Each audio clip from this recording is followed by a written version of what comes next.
Reel লাইফের MLA মিনিস্টারের গণ্ডি ছাপিয়ে এবার সাংসদ হওয়ার পথে মিঠুন চক্রবর্তী। কথা বলে নেব তারই সঙ্গে।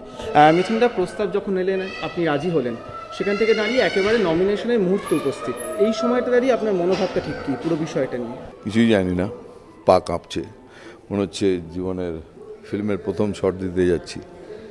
এটা একটা অদ্ভুত ফিলিং, বোঝাতে পারবো না। কেন এখানে যারা আসেন, যারা যান রাজ্যসভায়, তারা সব অনেক জ্ঞানী, অনেক পড়াশোনা করা, রাজনীতি বোঝেন। আমি তো রাজনীতির রও জানি না, খালি এটুকু জানি যে দিদিকে আমি জিজ্ঞেস করেছিলাম, দিদি আপনি কি ভাবছেন আমি উপযুক্ত? তারপরে বললেন হ্যাঁ তুমি উপযুক্ত। তারপরে দেখলাম সব ফেসবুকে। আর যেটা জানতে চাইব যে কী ধরনের কাজ করবেন, কিভাবে এই দায়িত্ব পালন করবেন, কিছু পরামর্শ নিয়েছেন বা কিছু ভেবেছেন? কিছু যতক্ষণ অফিসিয়ালি কিছু ডিক্লেয়ার হচ্ছে কিছু বলতে চাই না। আর একটা প্রশ্ন করবো যে লোকসভা ভোট সামনে আসছে, সেখানে প্রস্তাব এলে কি আপনি তৃণমূলের হয়ে প্রচার করবেন, এরকম কোনো পরিকল্পনা করেছেন? যদি প্রস্তাব না, এখন কিচ্ছু জানি না, রিয়েলি ফ্র্যাঙ্কলি স্পিকিং জানি না। যখন সব অফিসিয়াল হয়ে যাবে আর লেছি না। আর শেষ প্রশ্ন করব, প্রথমেই যে চরিত্রগুলো কথা বলছিলাম, ওই চরিত্রগুলো করা বাস্তবে কি আদৌ কোনো সাহায্য করবে বলে মনে হয়?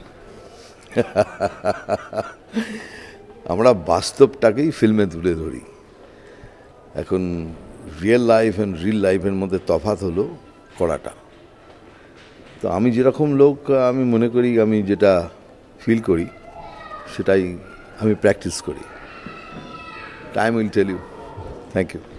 কথা বললাম মিঠুন চক্রবর্তীর সঙ্গে, যিনি জানাচ্ছেন নতুন এই ইনিংস শুরুর আগে অত্যন্ত টেনশনে আছেন তিনি। তা সত্ত্বেও আত্মবিশ্বাসী, মন দিয়ে কাজ করলে সাফল্য আসবে নতুন এই পদেও। ক্যামেরায় স্বপন মজুমদারের সঙ্গে অরিচিক ভট্টাচার্য, এবিপি আনন্দ।